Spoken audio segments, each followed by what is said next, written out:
Shalom saudara yang dikasih oleh Tuhan Yesus Kristus. Senang sekali bisa menjumpai saudara kembali. Dan hari ini saya akan melanjutkan pelajaran kita tentang mengapa kita begitu sangat yakin akan kehendak Allah bahwa Ia ingin menyembuhkan yang sakit.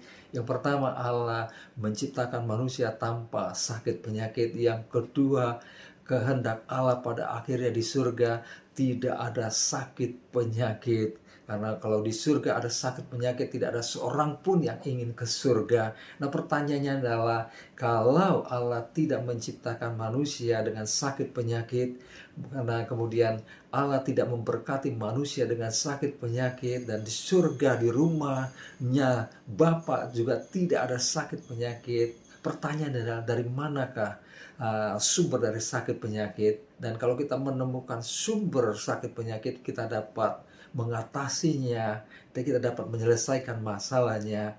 Nah, di suatu ketika ada terjadi peperangan antara Amerika melawan Spanyol.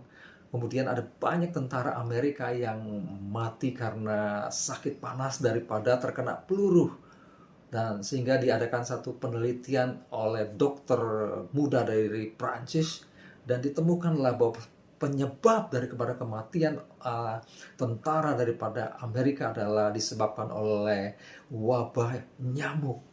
Dan setelah nyamuk itu diberantas, maka tidak lagi ada kematian tentara Amerika karena sakit panas. Berarti ketika sumber itu diketahui, kemudian diberantas, maka yang terjadi adalah kesehatan, tidak ada kematian. Demikian juga kita harus tahu dari mana sumber sakit penyakit itu. Nah, sumber sakit penyakit yang pertama berasal dari dosa. Kita lihat di dalam Roma pasal 5 ayat yang ke-12, dikatakan dosa masuk oleh karena pelanggaran satu orang, yaitu Adam. Adam jatuh dalam dosa, kemudian maut itu masuk, kemudian maut itu menjalar kepada semua orang. Dan akibat daripada dosa membuat maut masuk, dan maut itu artinya kematian rohani. Waktu manusia jatuh dalam dosa, dia mati secara rohani dan menyebabkan sakit penyakit. Dan salah satu daripada efek dari kematian rohani adalah manusia mengalami sakit penyakit. Jadi sumber sakit penyakit berasal dari dosa. Akibat dari kejatuhan manusia, maut masuk dan manusia terpisah dari Allah, rohnya, dan akibatnya tubuh manusia menjadi lemah. Oleh sebab itu, kita tidak boleh terpisah dari Allah. Kita harus membangun hubungan yang intim dengan Allah. Ketika kita tinggal dalam hadirat Allah, maka ada perlindungan yang sempurna. Tubuh kita sehat, tubuh kita kuat. Oleh sebab itu, jangan kita berbuat dosa. Dosa mengakibatkan sakit penyakit.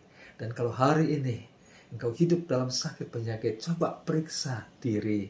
Siapa tahu ada dosa yang telah dilakukan, dan ketika dosa itu diselesaikan, minta ampun kepada Tuhan, maka saudara bisa sembuh. Saudara disembuhkan, saudara dipulihkan, karena saudara sudah tahu penyebab dari sakit penyakit, yaitu dosa. Dan ketika dosa diselesaikan, maka saudara bisa sembuh. Oleh sebab itu, kita bisa hidup dalam kesembuhan, kita bisa hidup dalam kesehatan selama kita hidup dalam kekudusan, hidup dalam ketaatan, kita tinggal dalam hadirat Allah. Hadirat Allah melingkupi kita, melindungi kita, menjaga kita. Oleh sebab itu, mari kita hidup dalam ketaatan kepada Tuhan, jauhi dosa, maka kita akan hidup dalam kesehatan ilahi.